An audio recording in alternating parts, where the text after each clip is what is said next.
Alguns dos maiores escritores de todos os tempos estão na Alemanha.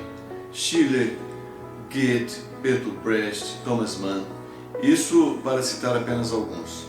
No entanto, é preciso que se diga que a literatura alemã não foi feita apenas por escritores de nacionalidade alemã, mas por todos aqueles que escreveram em alemão.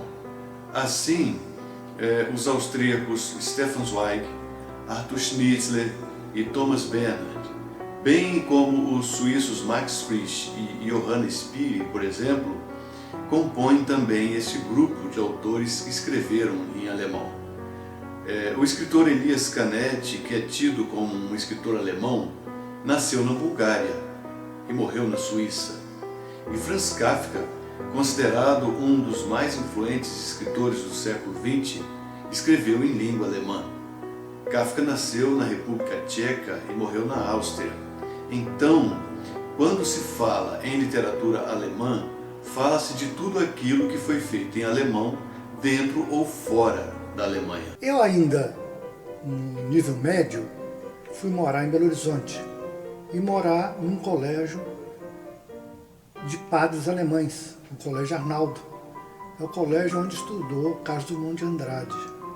Eu fui para esse lugar, não por questões religiosas, muito mais por uma questão de possibilidades econômicas, que é mais barato estudar internado ou um pensionato do Colégio Arnaldo.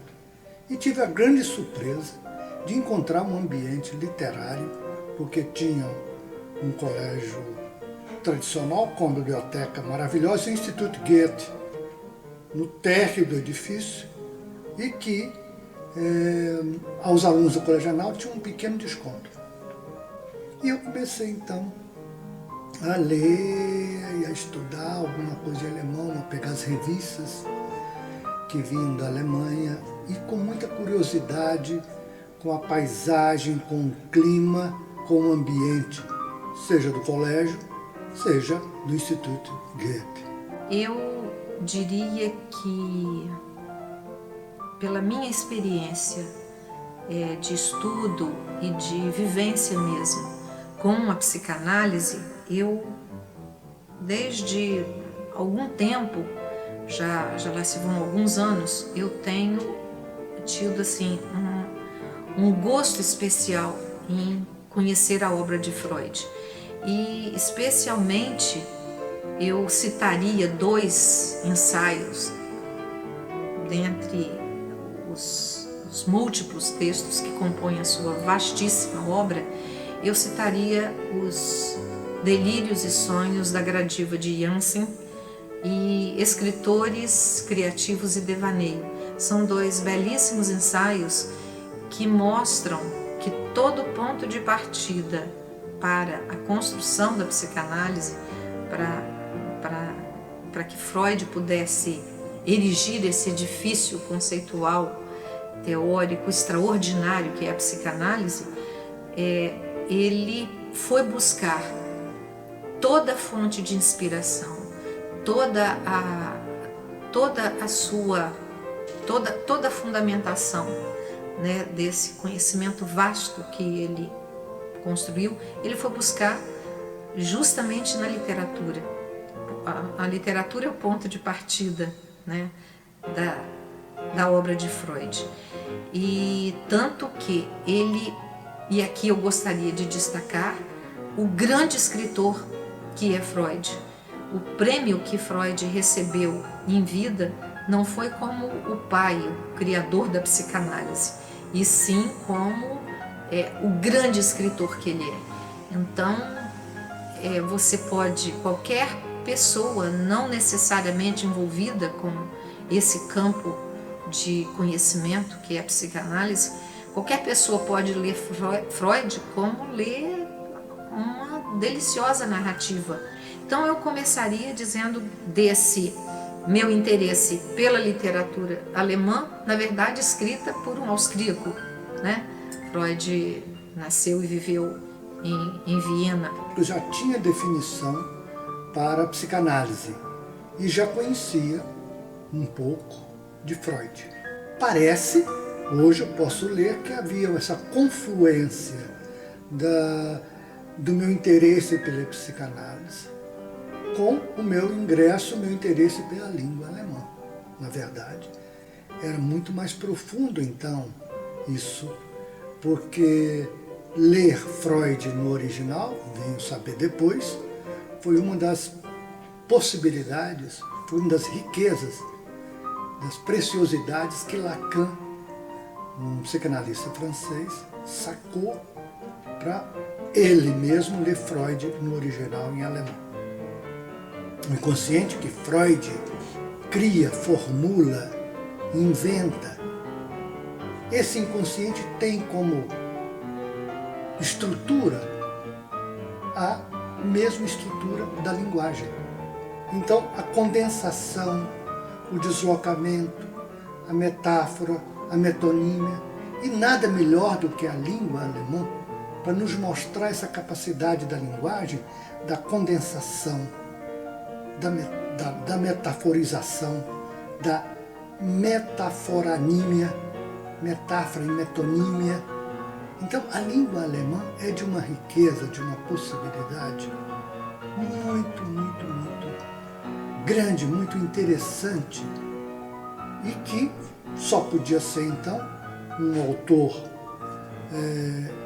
um pensador como Freud, e que é também formado na língua alemã, criar a psicanálise, essa grande invenção do século XX e que transformou a história da humanidade. Na minha opinião pessoal, eu considero Thomas Mann, um alemão, como o grande escritor do século XX. Por que Thomas Mann? Porque foi grande como ficcionista e grande como pensador. Como pensador, Thomas Mann pensou com lucidez o século XX, que foi o século que ele viveu. E pensou esse século em termos sociais, políticos e históricos. E pensou com uma profunda visão humanística. Ficcionista, não se interessou apenas pelo século XX. Ele foi muito além, porque ele escreveu romances ambientados em outras épocas, bem recuadas no tempo. Por exemplo, ele escreveu um romance ambientado no século XVIII, em que o personagem principal é Goethe, por quem ele tinha uma grande admiração. Escreveu também um romance sobre a Idade Média, ambientado na Idade Média, inspirado na lenda do Papa Gregório. E foi mais recuadamente ainda na saga que escreveu sobre os tempos bíblicos, no caso, tendo como personagem principal José, o Sonhador, filho de Jacó, que depois foi provedor do Egito, aquela história toda. O Fausto de Goethe é uma obra clássica ímpar da literatura universal. E quando foi que surgiu o meu interesse? Assim, ao acaso. Eu gosto tanto de narrativa como de texto ensaístico. E eu havia lido um ensaio que me deixou absolutamente fascinada. Tudo que é sólido desmancha no ar, é o título de um livro de ensaios de Marshall Berman.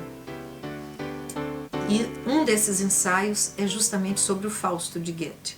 E eu fiquei tão maravilhada com o estudo que foi feito sobre essa personagem que traduz a luta do homem consigo mesmo, representada miticamente, né, pelos embates entre Deus e o diabo, o que é a história de Fausto, senão essa luta do homem que vende a alma ao diabo em busca do saber.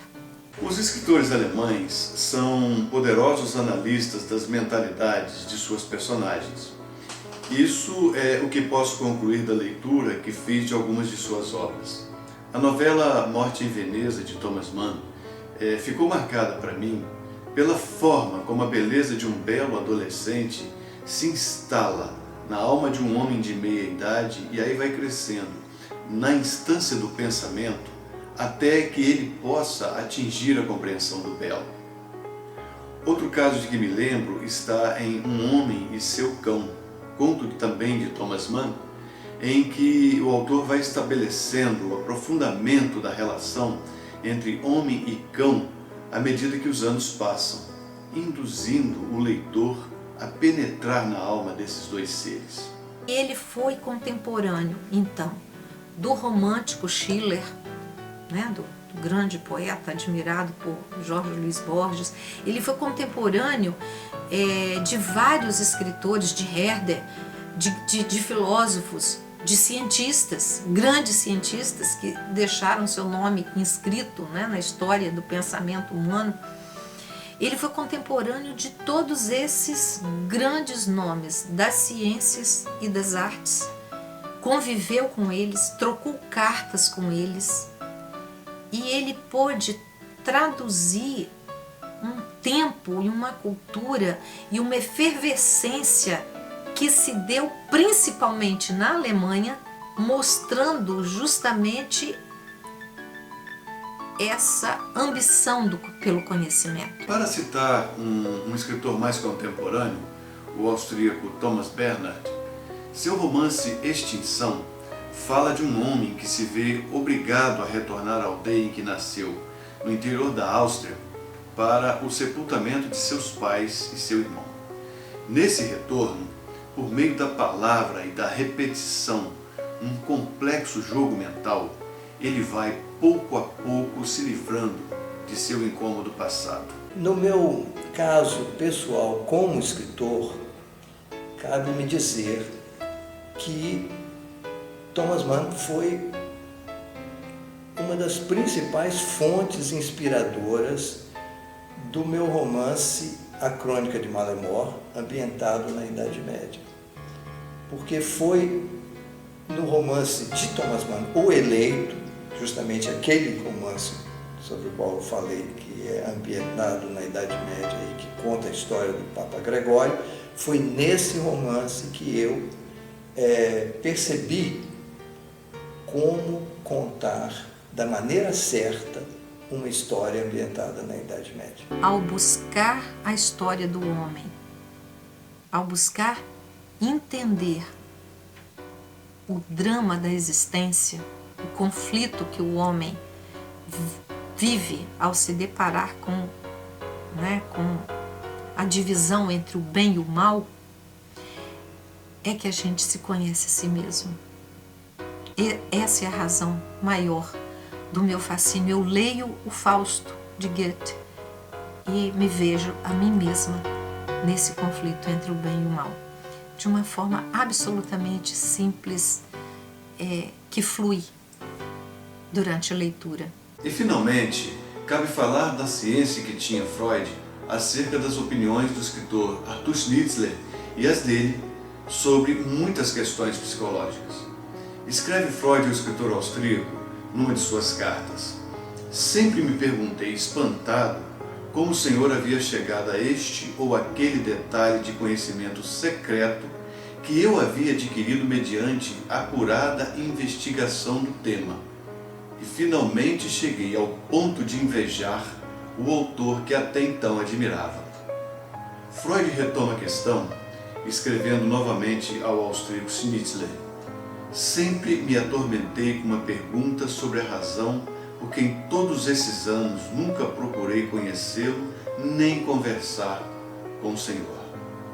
E termina: a resposta contém a confissão que me parece íntima demais. Acho que evitei o Senhor por causa de uma espécie de relutância em conhecer o meu sósia.